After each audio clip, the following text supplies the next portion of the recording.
un naturopathe en général, il voit des patients, bon, des problèmes musculo-squelettales, sclérose en plaques, j'ai des cancers aussi, problèmes cardiaques, de l'angine, hypertension, cholestérol élevé, etc. Là. Et on fait des traitements, dépendamment, on travaille sur la diète, des nutriments, l'acupuncture, des traitements intraveineux.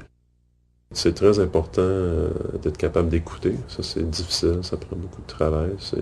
Ça sonne facile, d'écouter les gens, mais des fois, il faut pas juste écouter, il faut observer. Alors, il faut être patient aussi. Il faut être assez accommodant aussi, parce que des fois, tu as des patients où c'est pas exactement quelqu'un que tu irais prendre un café avec, là, mais c'est quand même quelqu'un qui a besoin de ton aide. Alors, ça prend un certain tempérament. Là.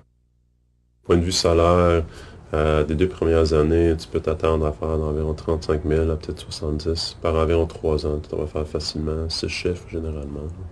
C'est assez bien payé.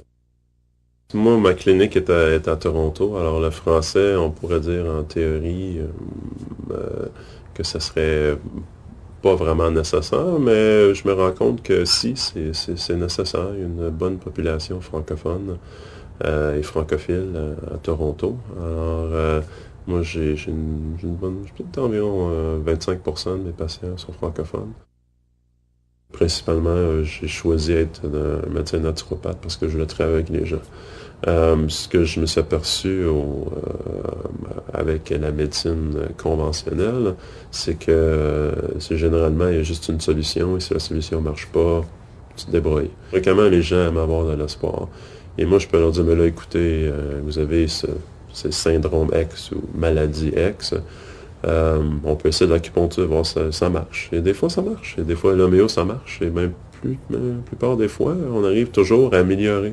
C'est peut-être une maladie assez sérieuse, mais là, on n'arrive peut-être pas à guérir, mais on arrive à améliorer la qualité de vie des individus. Alors au moins, leur jour de jour est plus passable.